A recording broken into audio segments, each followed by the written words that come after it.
வணக்கம். நிஜங்கள். சில பேர் ஒருத்தருடைய குரலை கேட்ட உடனே அவருடைய குணாதிசங்களையும் எதிர்காலத்தையும் என்னால சொல்ல முடியுங்கிறாங்க.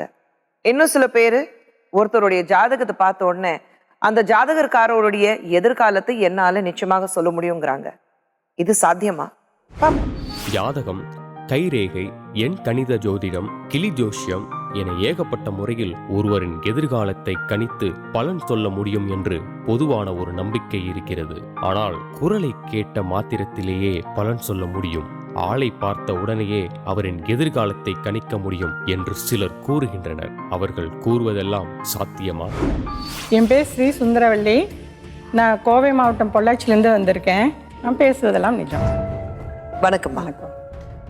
சின்ன வயசுல அருள் வாக்கு சொல்ற சக்தி உங்களுக்கு இருக்குன்னு சொல்றீங்க. சின்ன வயசுல.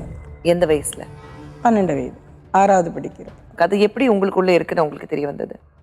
இல்லை, அப்போ ஒரு வெள்ளிக்கிழமை அன்னைக்கு காலையில் நேரத்தில் உட்காந்துட்டு இருக்கும்போது ஒரு பாம்பு வந்து ஒயரில் சுற்றி தலை மேலே இப்படி வந்துருச்சுங்க. ஓகே. அதுக்கப்புறம் அந்த ஒரு 5 நிமிஷம் ஒரு உடம்புக்குள்ள ஏதோ ஒரு உணர்வு. சரி. அதை வெளிப்படுத்த அந்த வயசில் எனக்கு தெரியல. அப்புறம் அப்படி கொஞ்ச நாள் போனேன்னா எல்லாருடைய பிரச்சனையும் சொல்ல ஆரம்பித்தேன். உங்களுக்கு அது நடக்க போகுது, இது நடக்க போகுதுன்னு. அப்போ பாசிட்டிவாக வரல, எல்லாம் நெகட்டிவாக வந்தது. சரி. இப்போ இவங்க ஹாஸ்பிட்டல் போகிறாங்க, இருக்க மாட்டாங்க, இவங்க ஒரு வேலைக்கு போகிறாங்க, எனக்கு ஆக்சிடென்ட் ஆயிரும், அந்த மாதிரி ஒரு நிகழ்ச்சி எனக்கு தெரிஞ்சது. அப்போ எல்லாம் கெட்ட விஷயங்களாக இருக்கேன், ஏன் அதை பற்றி நம்ம பேசணும்னு சொல்லிட்டு அதை விட்டுட்டேன். நான் ஒரு கடவுளை கும்பிட ஆரம்பித்தேன். அங்கே அம்மா அவங்க ஸ்ரீ அங்காள பரமேஸ்வரினி. சின்ன 5 வயது குழந்தையிலேருந்தே கும்பிட்டுட்டு இருக்கேன். சரிங்க. அவங்களுடைய அனுகிரகமாக இருக்கலாம்னு சொல்லிட்டு அவங்கள போய் கேட்டேன். அப்போ அம்மாட்ட நான் போராடி பாசிட்டிவ் இருந்தால் எனக்கு அருள்வாக்கு இருக்கட்டும், நெகட்டிவ் எனக்கு இருக்கக்கூடாது, யாருக்கும் கெட்டது சொல்லக்கூடாது, பாசிட்டிவாக இருந்தால் என் கூட இருந்து எனக்கு நல்லது பண்ணு, நல்ல சக்தியை யாருக்கு வேணால் பயன்படுத்தலாம் அப்படின்னு சொல்லி அப்படியே எனக்குள்ளே இருந்த சக்தியை, நான் இவ்வளோ பெரிய குழந்தை என் கூட இருந்தது, என் கூடவே இப்பவும் இருக்கு, என் வடிவில் இங்கே உட்காந்துருக்கு. அது இப்போ கொஞ்சம் பெருசாக இருக்கு. ஓகே.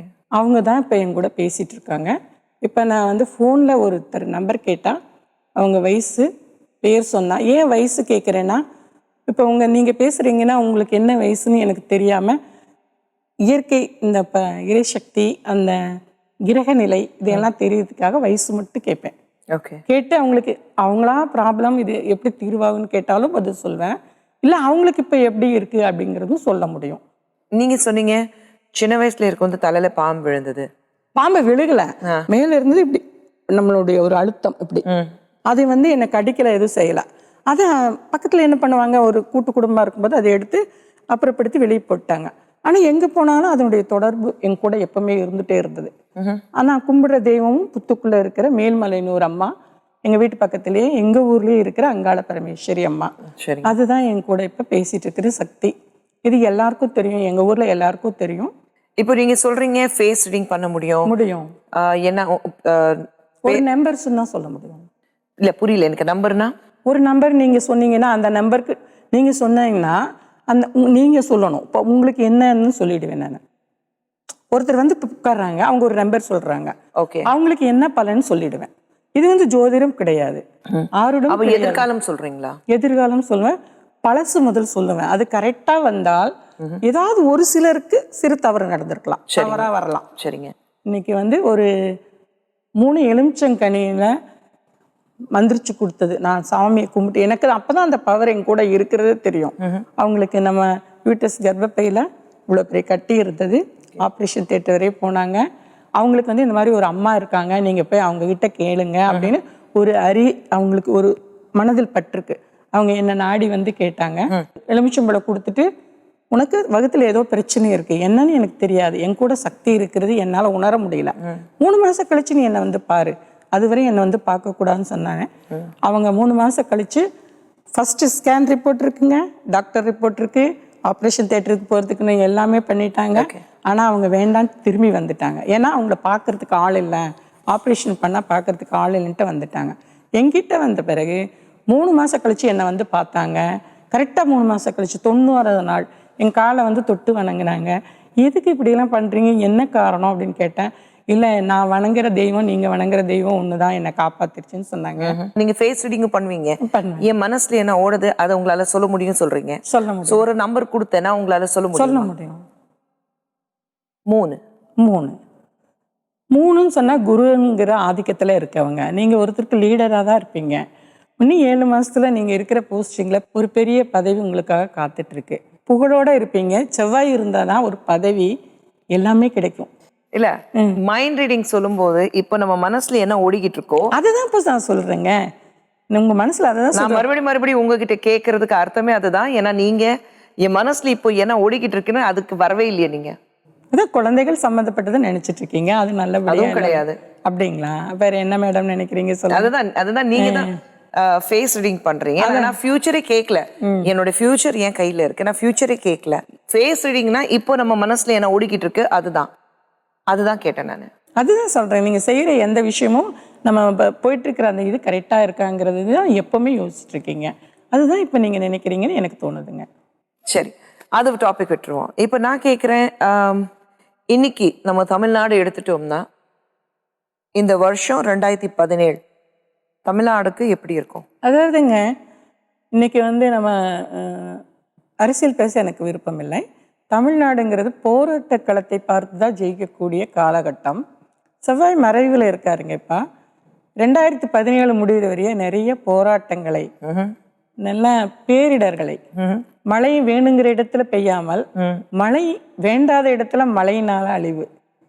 இன்னைக்கு 2 மாசம் தான் ஒருத்தருக்கு நல்லா இருக்கும், அடுத்த 2 மாசம் இன்னொருத்தருக்கு நல்லா இருக்கும். யாரையும் எதுவும் கெஸ் பண்ண முடியாதுங்க. நான் தான் முன்னால அப்படின்னு யாருனாலையும் எதுவும் சொல்ல முடியாதுங்க. இன்னைக்கு நல்லா இருக்கிறவங்க நாளைக்கு காலையில நம்ம தமிழ்நாட்டில் சம்பந்தமே இல்லாத ஒரு ஆள் புரட்சி பண்ற மாதிரி இருக்கும்.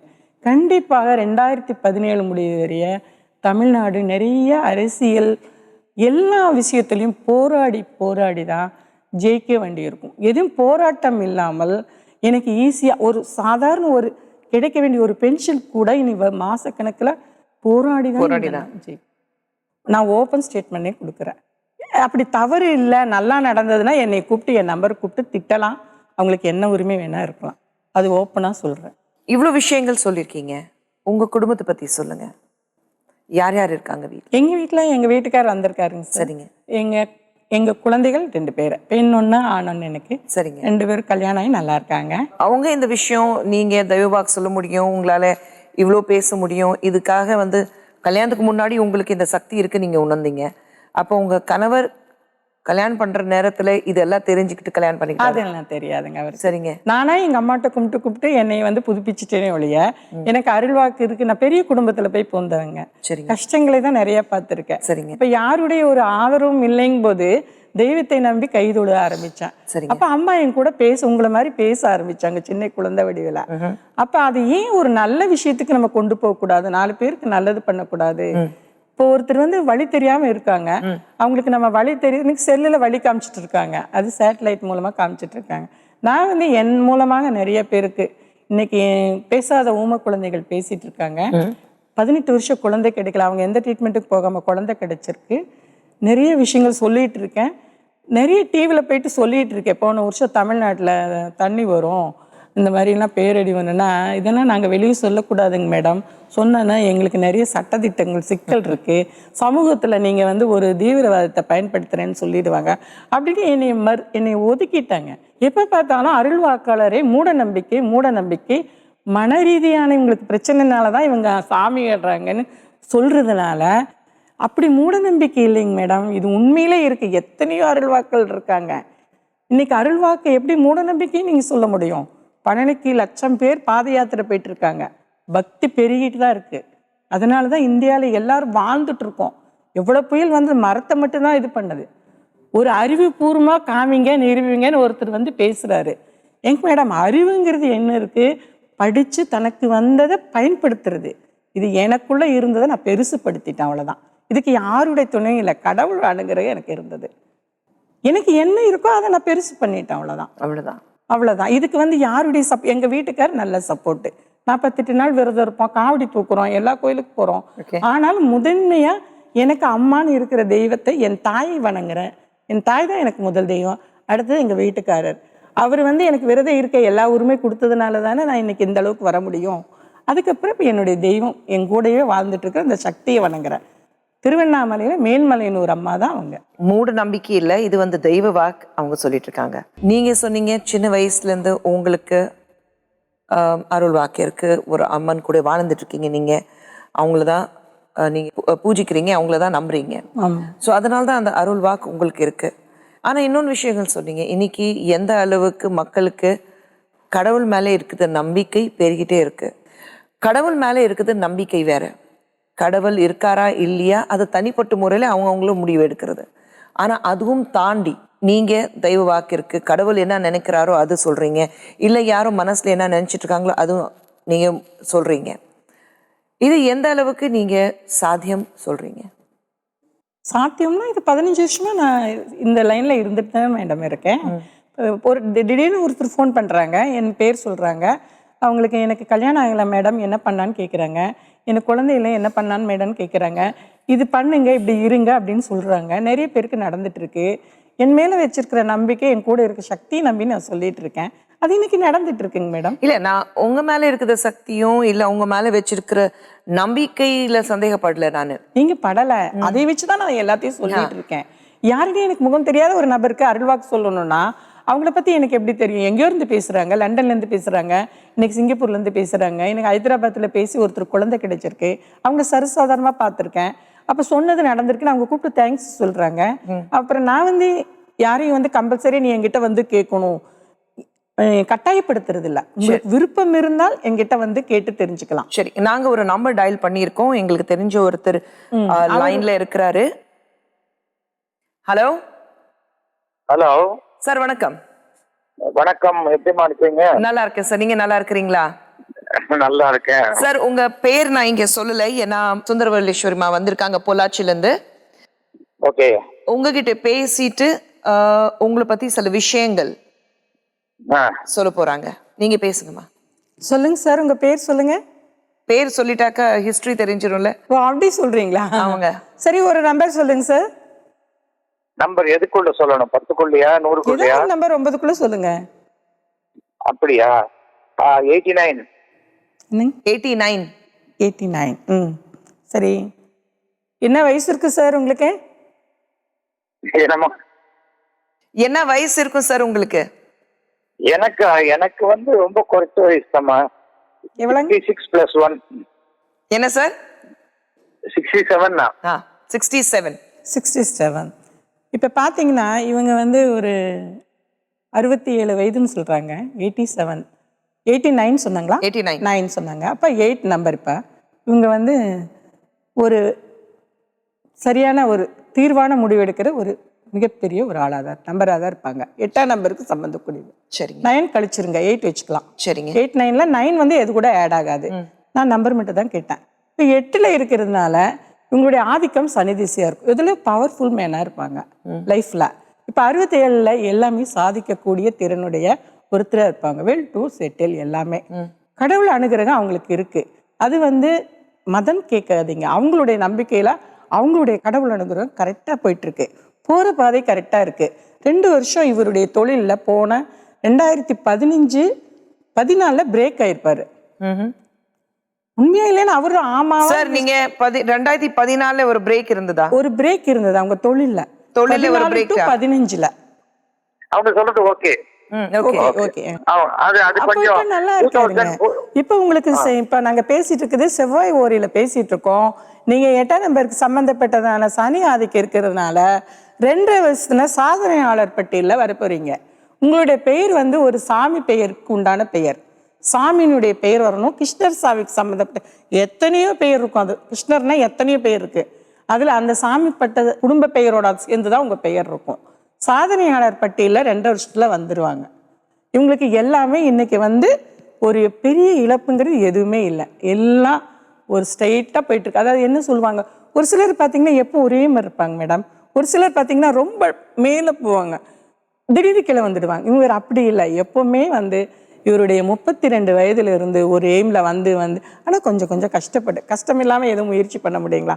அப்படி வந்து இன்னைக்கு 67 எல்லாமே ஒரு நல்ல ஒரு விஷயங்களை நல்லா எடுத்துக்காட்டாக இருக்கிறவர் தான் இவராக இருக்க முடியும். பெயர் மட்டும் நான் சொன்னது கரெக்டா சார்? கரெக்டா சொன்னீங்க. ஒண்ணும் அப்புறம் என்னங்க சார் வேலை? உங்க பேர் சொல்லுங்க சார். இருங்க சார், அப்புறம் மத்தது சொன்னது கரெக்டா இருக்கா சார்? கரெக்டா இருக்குமா, கரெக்டா இருக்கு.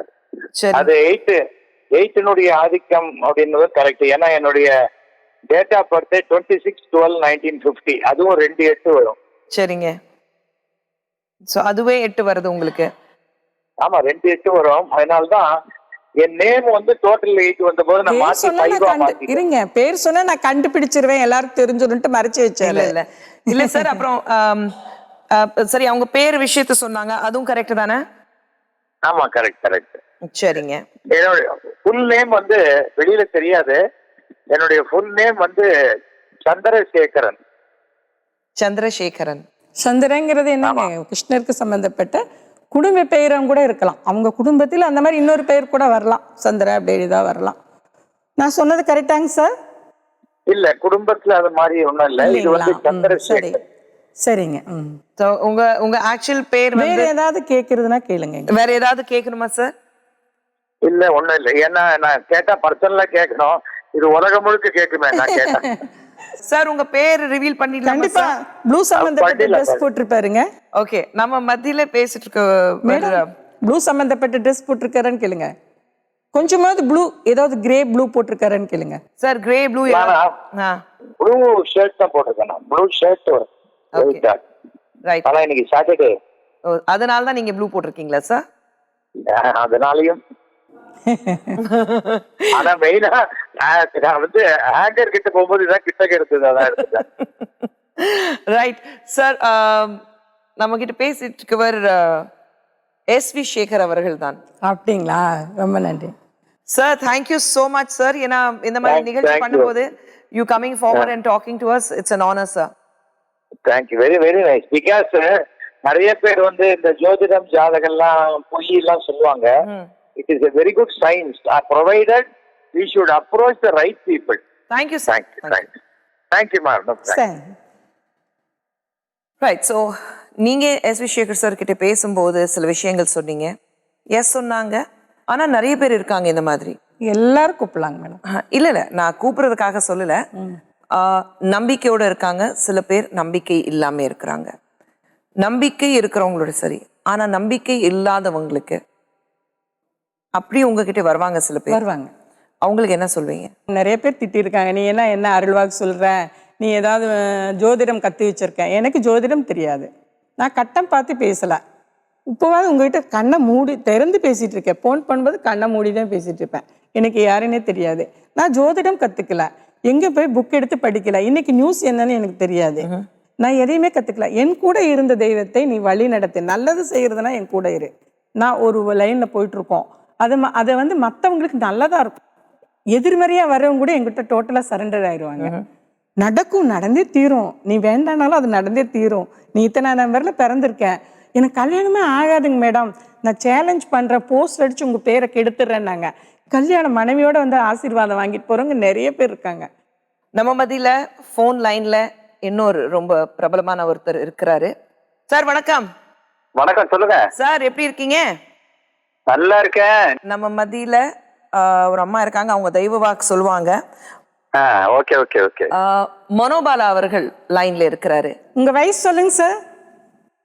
ஆமா சார், உங்க வயசு கேக்குறாங்க. பரவாயில்ல சார், ரிவீல் பண்ணிடுங்க சார். பரவாயில்ல, பரவாயில்ல. 62. 62. 62 வயசுங்க. ஆனா நான் 26 தான் சொல்றது சார். அது ரிவர்ஸ். நீங்க என்னைக்குமே நீங்க 16 கூட வச்சுக்கோங்க சார், அதை பத்தி ஒண்ணும் இல்ல. 62 வயசுல பாத்தீங்கன்னா, அதாவது 41 வயதுல வந்து இவருக்கு என்னெல்லாம் கிடைக்கணுமோ அதெல்லாமே கிடைச்சிருச்சுங்க சார். 40 வயதுல நீங்க என்ன 41 எல்லாம் குடும்பம், ஃபேமிலி எல்லாம், லைஃப், அவங்களுடைய அச்சீவ் எல்லாமே கிடைச்சது. அப்புறம் 41ல இருந்து ஒரு 6 வருஷம் 48ன்னு வச்சுக்கலாம். 41 to 48ல தாங்க முடியாத ஒரு இழப்பு உங்களுக்கு நடந்திருக்கணும். அதாவது பொருளாதார ரீதியானும் சரி, பைனான்ஸ் பிரச்சனையாக இருந்தாலும் சரி, இல்ல உங்க குடும்பத்தில் உங்க கூடயே இருந்தவராக இருந்தாலும் சரி, அன்புக்கு பாத்திரமானவங்களை வந்து நீங்க வந்து தள்ளி வைக்கிற மாதிரி ஒரு சூழ்நிலை, அந்த மாதிரி அந்த பிரேக்ல நடந்ததா? நான் அப்படி சொன்ன எதுவும் timeல. பொருளாதார சிக்கல் இருந்ததுமா, பொருளாதார வளர்ச்சி இல்ல, அதெல்லாம் வந்து உங்க கூட வளர்ற இருந்த நேரம். நண்பர், உங்க கூடயே இருந்து உங்களுடைய கை கோத்திருந்த நண்பர் அந்த டைம்ல உங்களை விட்டுட்டு வெளியே போயிட்டாங்களே. வெளியே போயிட்டாங்கன்னா அது வந்து டிஸ்டிங்னா, நான் டைரக்ட் பண்ண வேண்டிய படத்தை அவர் டைரக்ட் பண்ணாரு. அதான் அதான் பட் ஒரு மிகப்பெரிய இழப்பு உங்களுக்கு ஏற்பட்டிருக்கா சார் 41ல இருந்து 48க்குள்ள? ஆமா ஆமா ஆமா இருந்ததுமா. இருந்தது. ஓகே. அதுக்கப்புறம் அப்படியே கொஞ்சம் கொஞ்சமா அப்படியே பண்ணிட்டாருங்க. இப்ப அவருக்கு சூப்பர் ஸ்டார் நேரம். சார் உங்களுக்கு சூப்பர் ஸ்டார் நேரம் சார் இப்போ சூப்பர் ஸ்டார் நேரம் வந்துச்சு சார். பொற்காலம் உங்களுக்கு 62 வயதுல 66 வயது வரையும் உங்களுக்கு ரொம்ப நல்ல நேரம் சார். கடவுள் வந்து அனுகிரக கதவை தட்டிட்டு இருக்கு. நம்ம சீனிவாச வெங்கடேச பெருமாள் ஓகே ஓகேமா, கதவை ஓகே, தட்டிட்டு ரொம்ப இருக்காங்க. சந்தோஷம். என்னெல்லாம் வேணுமோ கேட்டு வாங்கிக்கங்க. ஓகே ஓகே ஓகேமா, ரொம்ப சந்தோஷம். சார் நீங்க ஏதாவது கேட்கணும்னு ஆசைப்படுறீங்களா சார்? இல்ல, இப்போ இது இப்படியே தான் இருக்குமா, இப்படி நீரோடை மாதிரி இருக்குமா, இல்லது கொஞ்சம் ஒரு நல்ல நீரோடை எல்லாம் இல்லைங்க சார். நல்லா பொங்கி அருவியா கொட்டுவீங்க இந்த 4 வருஷத்துல. உங்களுக்கு என்ன கேட்கிறீங்களோ அதை கேட்டுருங்க. நீங்க உங்களுக்கு வந்து ஜனவரி 26ல இருந்து சூப்பர் டைம் ஆரம்பிச்சுங்க. வாழ்நாள்ல மறக்கவே முடியாத ஒரு அச்சீவ் இந்த 4 வருஷத்தை பண்ணுனா என்ன கூப்பிட்டு தேங்க்ஸ் சொல்லுங்க சார். ஓகேமா, கண்டிப்பா கண்டிப்பா கண்டிப்பா. அத குஷ் மேடம் இருக்காங்களே, அவங்கள்ட்ட சொல்றேன், அவங்க உங்கள்கிட்ட சொல்லுவாங்க. Alright sir, thank you very much sir. Thank you sir. Manobala sir கிட்ட பேசிட்டோம். எதிர்காலம் எப்படி இருக்க போகுது அதுதான். இப்போ நம்ம மத்தியில ஹானரரி டாக்டரேட் வாங்கிய ஓம் ஸ்ரீ தேவராஜ் சுவாமிகள் நீங்க வந்திருக்கீங்க. வணக்கம். முதல்ல உங்களுக்கு எதுக்காக டாக்டர் பட்டம் கொடுத்தாங்க? ஜோதிட பரிகார ஆராய்ச்சி மகன் சென்னையில் வச்சு. சென்னையில், சரிங்க. இதை பார்த்துட்டு எல்லாருக்கும் நல்லது செய்கிறேங்கிறதுல அவங்களே வந்து உங்களுக்கு ஒரு டாக்டர் பட்டம் தர்றோம் அப்படின்னாங்க. அப்போ நான் டாக்டர் பட்டங்கிறது யாரோ பணம் கொடுத்து வாங்குறாங்க, நான் எந்த பணமும் என்கிட்ட கிடையாது அப்படின்னு. இல்லைங்க, அந்த தெருவில் கேட்டோம், இந்த தெருவுலையும் கேட்டோம், உங்களை பற்றி எல்லாம் தெரிஞ்சுக்கிட்டு தான் வந்திருக்கோம் நாங்கள். சரின்னாங்க. ஏதோ ஒரு ஹோட்டலில் பேர் தெரியாது, போனாங்க. இந்த ட்ரெஸ்ஸெல்லாம் அவுத்துட்டு கருப்பு ட்ரெஸ்ஸை போட்டு ஒரு குல்லாவையும் போட்டு இந்தாங்க ஐயான்னு கொடுத்தாங்க. சரி, தான் நான் கண்டது. எந்த பல்கலைக்கழகத்திலேருந்து கொடுத்தாங்க? அதான் தெரியும். அதான் தெரியும் உங்களுக்கு. சரிங்க. 33 வருடமாக நீங்கள் சென்னையில் ஆமாம் ஜோசியம் பார்த்துட்டு ஜோதிட ஆன்மீகத்தில். ஓகே, அதை பற்றி சொல்லுங்கள். எப்படி இதில் நீங்கள் ஈடுபட்டீங்க? நான் வந்து ஆரம்பத்தில் டெய்லராக தான் இருந்தேன். சரிங்க. டெய்லரு துணி வியாபாரம் பண்ணிகிட்டு இருந்தேன். சரிங்க. அப்போ மருதமலையில் பசி கொடுமையில் அப்படி போனேன். அப்போ ஒரு சாமியார் எங்கள் அம்மா பேரை சொல்லி கூப்பிட்டாரு. ஓகே. அம்மா பேரை சொல்லி கூப்பிட்டாருன்ட்டு போனேன். அவர் இந்த ஜோதிடம், ஏவல், பில்லி, சூனியம் இதெல்லாம் எப்படி எல்லாம் அவரே கற்றுக் கொடுத்தாரு. 9 மாதம் இருந்தேன். 9 மாதம் மருதமலையில் இதே மடியில் இந்த வயதிலே தலையை வச்சு அவர் இறந்துட்டார். சரி. ஸோ 9 மாதம் அவர் கூட ஒரு குரு கூட இருந்தீங்க. இருந்தேன். அங்கே மருதமலையில் இருக்கிறதுனால அவர்கிட்டலேருந்து எல்லா விஷயத்தை கற்றுக்கிட்டீங்க. அவர் தான் கற்றுக்கிட்டார். சரி. ஜோதிடமெல்லாம் அவர் தான் எல்லாம் சொல்லி கொடுத்தாரு. ஜோதிடம் சொல்லும்போது அதில் நம்ம எதிர்காலம் மட்டும்தான் பார்க்க முடியுதா? ஏன்னா எல்லாரும் ஒரு ஜோதிடம் பார்க்குறோன்னா என்னுடைய எதிர்காலம் எப்படி இருக்கும், அதுக்கு என்ன பரிகாரம் இருக்கு அப்படிதான் கேட்குறாங்க. எதிர்கால ஜாதகத்தில் என்னென்ன பரிகாரங்களை பண்ணணும், என்னென்ன செஞ்சா நீங்க, அது மாதிரி நான் நிறைய பரிகாரம் பண்ணி நிறைய பேர் நல்லா இருக்காங்க. குழந்தை இல்லாமல் வந்து சாகிறதுக்கு போயிட்டாங்க. அவங்களாம் என்கிட்ட வந்து இன்னைக்கு குழந்தை பிறந்து இன்னைக்கு எல்லாம் நல்லா இருக்காங்க. பெங்களூர்ல ரொம்ப ரொம்ப நல்லா இருக்காங்க. சரி. என் போட்டோ வச்சு கும்பிட்டுக்கிட்டு இருக்காங்க. சரிங்க. அருள் வாக்கு சொல்லும்போது நேராக கடவுள் வந்து வாக்கு கொடுத்த மாதிரி இருக்கு. அந்த அருள் வாக்குக்கு நீங்க எப்படி பண்ணுவீங்க? ஜோதிடம் சொல்லும் போது ஆட்டோமேட்டிக்காக வரும். நாவல வர்றது தான் அருள் வாக்கு. ஓகே. எதிர்காலம் எல்லாமே சொல்ல முடிஞ்சா பிரச்சனையே இருக்காத உலகத்துல? இது நல்ல கேள்வி. அதாவது எதிர்காலத்தை எல்லாத்தையுமே சொல்ல முடியாது. நாளைக்கு இது நடக்கும், இது நடக்கும், இந்த வயசுல இது நடக்கும், இந்த வயசுல இது ஆகும். இதை சொல்றதுக்கு கண்டிப்பா சொல்றது பலிக்குது.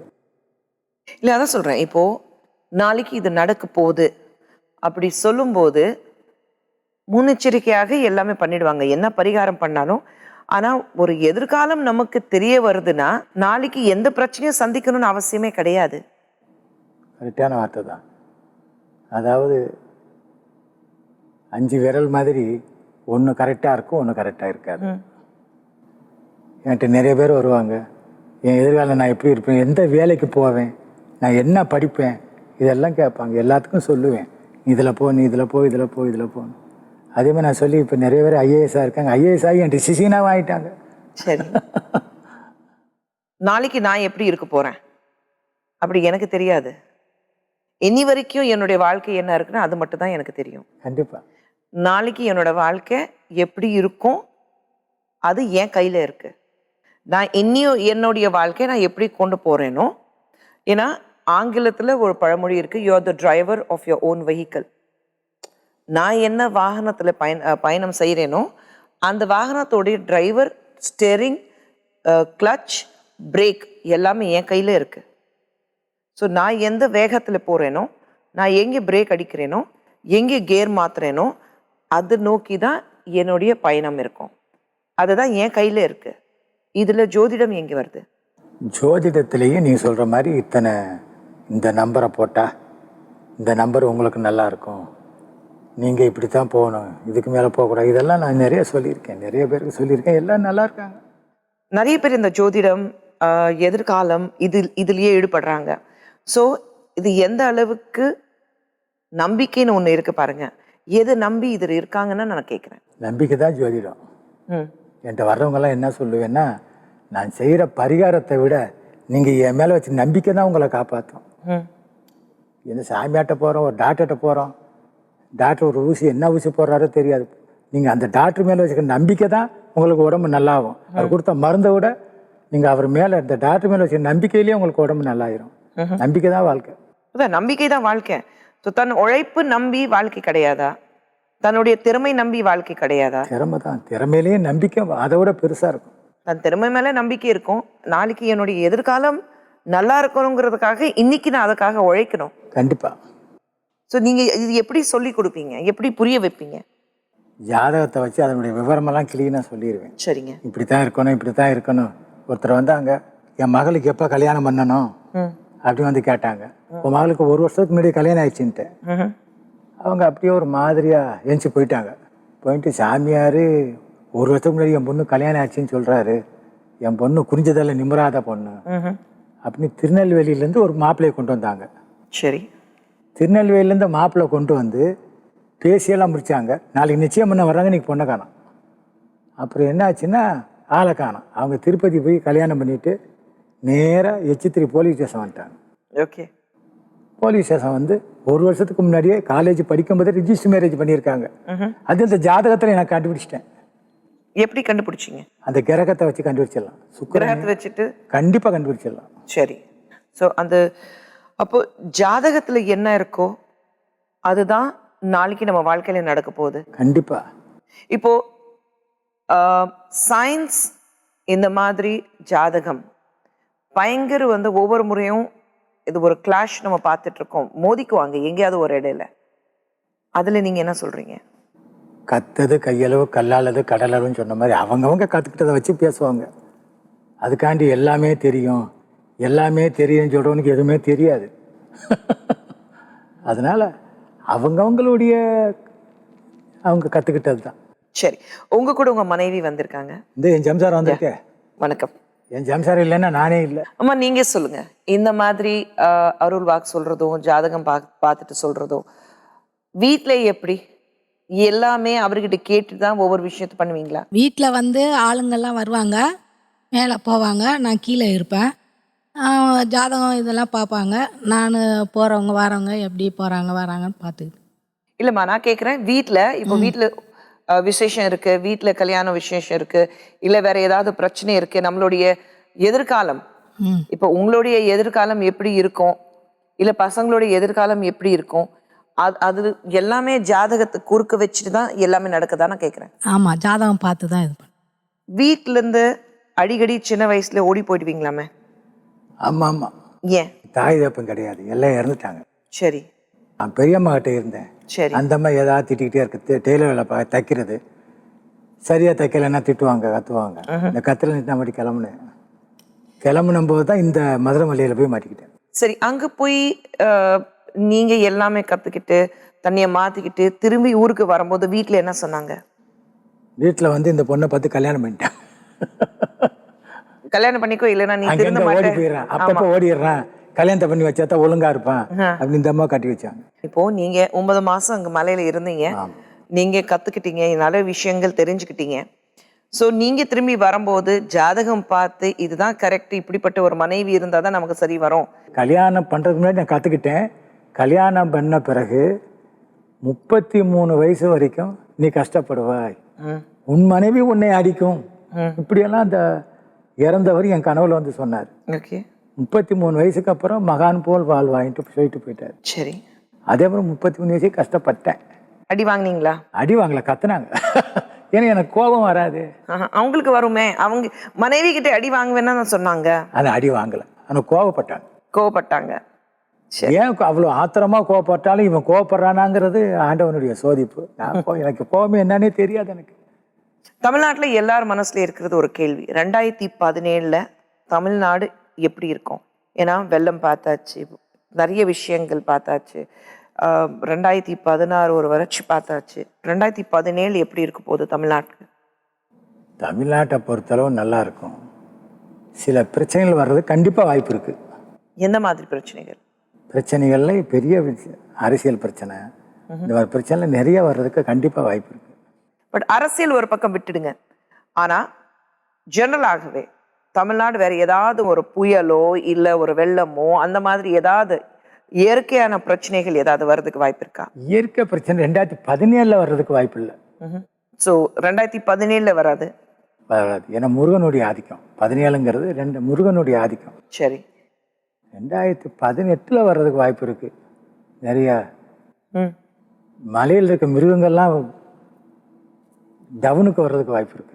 ஆமா, அவங்க இடத்துக்கு நம்ம போயிட்டு இருந்தோம்னா அவங்க நம்ம இடத்துக்கு வந்துருவாங்க. அவ்வளவுதானுங்க. 2017 பொறுத்த வரைக்கும் எந்த ஒரு இயற்கையாக பாதிப்பு தமிழ்நாட்டுக்கு இருக்காது. பாதிப்பு பெருசா கிடையாது, வரும், ஆனா பெருசா வரவே வராது. புயல் வெள்ளம் அந்த மாதிரி எதுவுமே வராது. ஆல்ரைட், நிறைய விஷயங்கள் பேசிட்டு இருக்கோம். ஒரு நல்ல விஷயம் சொல்லியிருக்காரு, 2017 தமிழ்நாட்டுக்கு இயற்கையாக எந்த பிரச்சனையும் வர்றதுக்கு, ஒரு பெரிய பிரச்சனை வர்றதுக்கு வாய்ப்பு இல்லை. என்னுடைய கேள்வி கண்டிப்பாக ஒன்று இருக்க போது ஒரு மிகப்பெரிய கேள்விக்குறியாகவே இருக்கும்.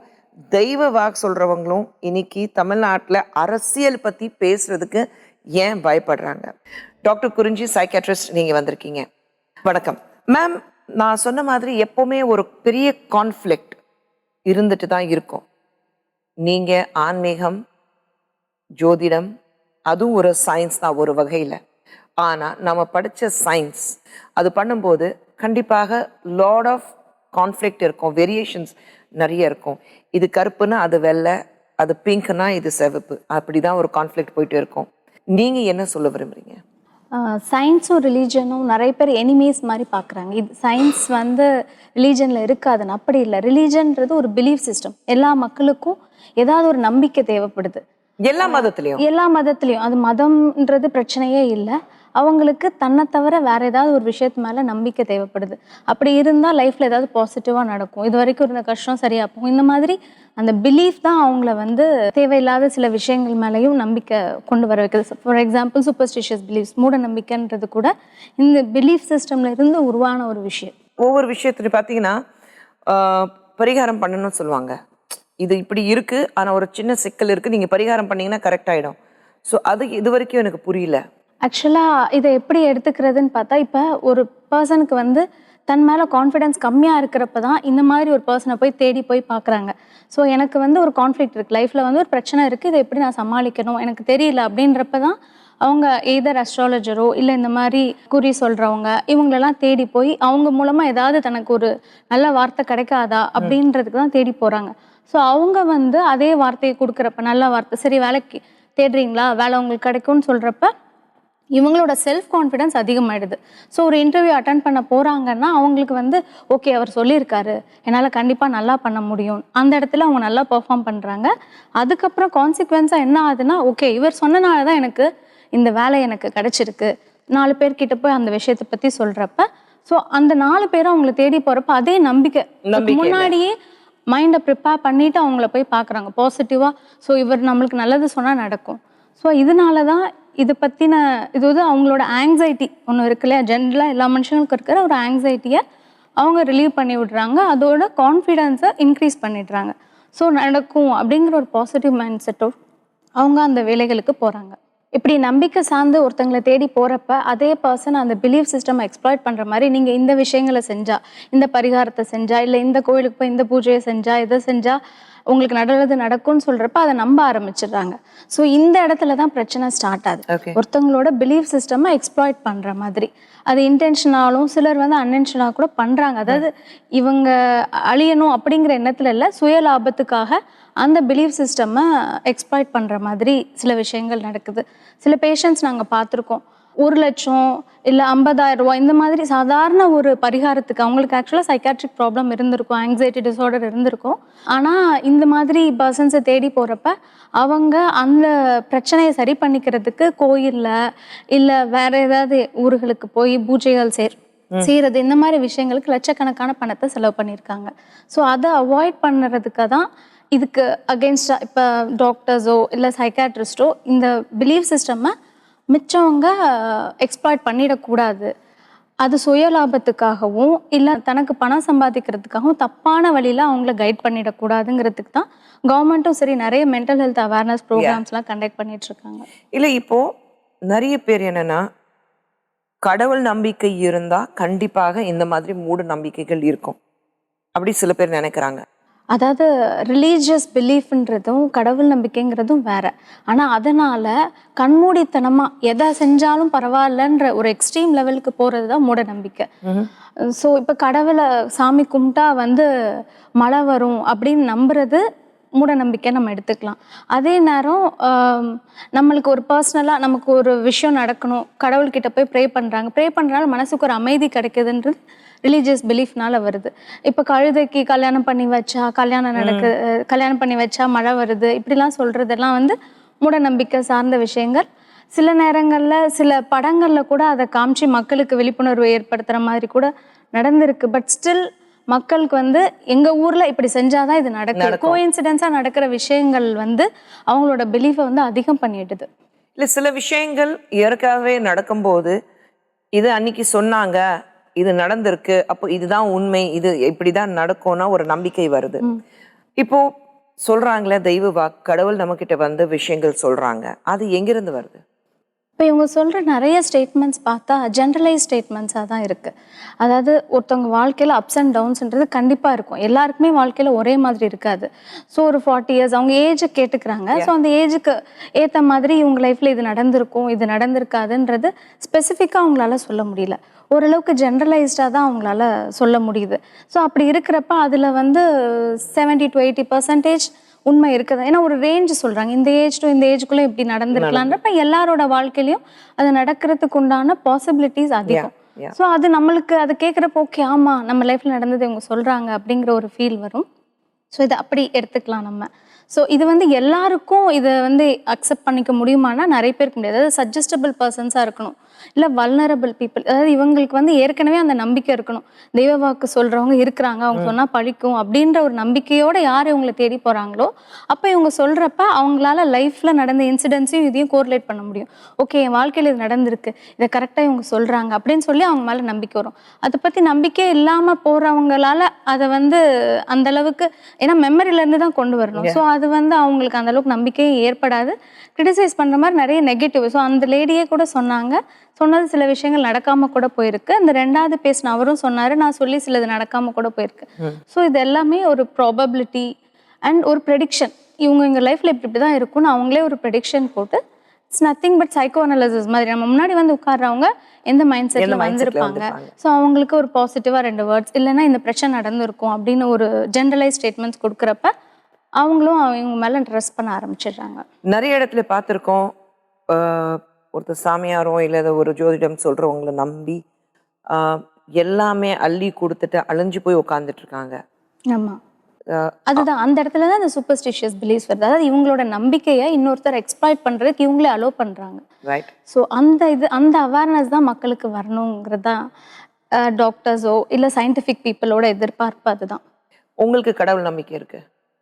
பர்சனலா கடவுள் நம்பிக்கைங்கிறது வேற, சூப்பர்ஸ்டிஷியஸ் கடவுள் நம்பிக்கை கண்டிப்பா உண்டு. சூப்பர் நேச்சுரல் பவர்ஸ் கடவுள் சொல்லும்போது நம்ம கண்ணால பார்த்தது கிடையாது, ஆனா நம்ம மீறி ஒரு சக்தி இருக்கு. அந்த கடவுள் மேலதான் ஒரு பாரத்தை விட்டுருவோம், நம்மளால பண்ண முடியாத ஒரு விஷயம் கடவுள் மேல விட்டுரும். ஏன்னா அவர் அந்த சக்தி நமக்கு கொடுப்பாரு, உன்னால முடியுங்கிறது. அதுவும் நம்ம பிலீஃப் தான். யாருமே இது வரைக்கும் கடவுள் பார்த்ததே கிடையாது. ஆனா நமக்குள்ள அந்த சைக்கேட்ல அது டெலியூஷன் ஆஃப் காட்னு கூட சொல்லுவாங்க. யாருக்குமே தெரியாது, ஆனா the whole world is accepting that there is some there is a supernatural ஏன்னா power. நம்மளால அந்த வெயிட்டை தூக்க முடியல, அந்த கஷ்டத்தை சுமக்க முடியல. ஸோ யாரோ ஒருத்தவங்க வருவாங்க, அந்த கஷ்டத்தை தீப்பாங்க அப்படின்னு ஒரு நம்பிக்கை வர்றப்ப நம்மளுக்கு அந்த சும கூட லேஸ் ஆயிடுது. ஸோ இதுதான் இந்த கடவுள் நம்பிக்கைக்கு பின்னாடி இருக்கிற ஒரு சைக்காலஜி. சைக்காட்ரியில் பார்த்தா இந்த மாதிரி வர்றவங்களை, எங்களை வந்து அப்ரோச் பண்ணுறவங்கள எப்படி பார்ப்போம்னா, நிறைய பேர் வந்து mood disorder, bipolar mood disorder, அதில் மேனியா ஸ்டேட்டில் இருக்கிறவங்களுக்கு நிறைய பேருக்கு இந்த பிலீஃப் இருக்கும். அதாவது தனக்குள்ள ஒரு சக்தி இருக்குது, அதுவும் தாங்கள் வழிபடுற அந்த கடவுள் இல்லை திடீர்னு புதுசாக ஏதாவது ஒரு கோயிலுக்கு போயிருப்பாங்க, அந்த கடவுள் சக்தி தனக்குள்ள வந்த மாதிரி. அது எப்படின்னா டெலியூஷன் ஆஃப் கிராண்டியோசிட்டின்னு சொல்லுவாங்க. ஓகே. ஸோ தனக்குள்ள ஒரு கடவுள் சக்தி இருக்கிறதா அவங்க நம்புவாங்க. அதோட கடவுள் தன் கூட பேசுறதாவும் நம்புவாங்க. அதை ஹாலுசினேஷன் சொல்லுவாங்க. கடவுளோட வார்த்தை இல்லை சிலர் வந்து 2-3 கடவுள் பேசுறதா கூட சொல்லியிருக்காங்க. என்கிட்ட முருகன் பேசினாரு, சிவா சொல்றாரு, அவர் இப்படி சொல்றாரு, என்னை இப்படி செய்ய சொல்றாரு, அதுக்குனால இப்படி நான் செய்கிறேன் அப்படின்னு அவங்க பிஹேவியரும் சேஞ்ச் ஆகிடும். ஸோ இதெல்லாம் ட்ரீட்டபிள் கண்டிஷன். இது வந்து உடனே அவங்களுக்குள்ள சக்தி வந்துருச்சுன்னு அர்த்தம் இல்லை. ஸோ அவங்களுக்கு வந்து ப்ராப்பர் ட்ரீட்மெண்ட் கொடுத்தா அவங்க இந்த ஸ்டேஜ்லேருந்து ரெக்கவர் ஆகிடுவாங்க. ஒரு சிலர் வந்து ஸ்கிசோஃப்ரெனியா இல்னஸில் கூட இந்த மாதிரி கிராண்டியோசிட்டின்றது வரலாம். சிலருக்கு இது தவிர தனக்குள்ள வேற பவர்ஸ் இருக்கிறதாகவும் கூட, ஃபிசிக்கலாக ரொம்ப பவர்ஃபுல்லானதாகவும், திடீர்னு பணக்காரன் ஆனதாக கூட நம்பிக்கிட்டு அதுக்கேற்றபடி செயல்படுறது உண்டு. அது மட்டும் இல்லாமல் 2001 ஜேர்னல் ஆஃப் நியூரோ சைக்காட்ரியில் இந்த மாதிரி மக்கள் குறி சொல்கிறவங்க இல்லை கடவுளை ஃபீல் பண்ண மாதிரி இருக்கவங்கள வச்சு ஒரு ரிசர்ச் பண்ணாங்க. அந்த ரிசர்ச் ஃபைண்டிங்கில் எப்படி இருக்குன்னா, பிரெயினில் டெம்பரல் லோப், அது ஒரு ஏரியா பிரெயினில், அந்த ஏரியாவில் ஒரு எலக்ட்ரிக்கல் ஆக்டிவிட்டி உண்டாச்சுன்னா, அதாவது கிட்டத்தட்ட ஃபிட்ஸ் மாதிரி அதில் ஒரு எலக்ட்ரிக்கல் டிஸ்சார்ஜ் வந்ததுன்னா அவங்களுக்கு வந்து இந்த மாதிரியான எக்ஸ்பீரியன்ஸ், தன் உடம்பு திடீர்னு தன்னிலேருந்து வெளியில் வந்த மாதிரியும், அந்த ஃபிசிக்கலாக தன் பார்க்குற விஷயங்கள் டிஸ்டார்ட்டடாக இருக்கிற மாதிரியும், அண்ட் கடவுள் இல்லை ஏதோ இன்னொரு ப்ரெசன்ஸ் தனக்குள்ளே இருக்கிற மாதிரியும் அவங்களுக்கு ஒரு ஃபீலிங் ஏற்படும். ஸோ இதை வந்து காம்ப்ளெக்ஸ் பார்ஷியல் சீஷர்ஸ்னு கூட சொல்லுவாங்க. இதுதான் பேரநார்மல் ஆக்டிவிட்டி, பேரநார்மல் எக்ஸ்பீரியன்ஸ்ன்னு சொல்கிறது. ஸோ இவங்க மிச்சப்படி பார்த்தா லைஃப்பில் நார்மலாக இருப்பாங்க. அவங்களுக்கு சைக்காட்ரிக் ப்ராப்ளம்னு கூட எதுவும் இருக்காது, அதாவது ஒரு ட்ரீட்டபிள் கண்டிஷனாக கூட அது இருக்காது. பட் இந்த எக்ஸ்பீரியன்ஸ் மட்டும் இருக்கும். ஸோ இதனால வேற ஏதாவது பிரச்சனை வந்தது, அவங்களோட நார்மல் லைஃப்ல அஃபெக்ட் ஆகுது அப்படின்ற கண்டிஷன்ல ஆன்டி கன்வல்சன்ஸ் கொடுத்து அவங்கள ட்ரீட் பண்ணதுல அவங்களுக்கு இந்த மாதிரி எக்ஸ்பீரியன்ஸ் வர்றது குறைஞ்சிருக்கு. அதோட ஆர்டிஃபிஷியலாகவும் அவங்க ட்ரை பண்ணி பார்த்துருக்காங்க. எப்போவுமே நம்பிக்கை, மூட நம்பிக்கை, சயின்ஸ், ஜோதிடம் இதெல்லாம் பார்க்கும்போது எங்கேயோ ஒரு இடத்துல வந்து மோதிக்கொண்டே இருக்கு. ரெண்டுமே சயின்ஸ் தான், ஆனால் எல்லாமே நம்பிக்கை தான். அந்த கடவுள் நம்பிக்கை இருந்தாலும் சரி, ஜாதகத்து மேலே நம்பிக்கை இருந்தாலும் சரி, எல்லாத்தையும் தாண்டி உங்கள் உழைப்பு மேலே உங்களுக்கு நம்பிக்கை இருக்கணும், உங்கள் திறமை மேலே உங்களுக்கு நம்பிக்கை இருக்கணும், உங்கள் மேலே உங்களுக்கு நம்பிக்கை இருக்கணும். நம்பிக்கை தான் வாழ்க்கை. மீண்டும் ஒரு நிஜத்தோட சந்திப்போம். நிஜங்கள்.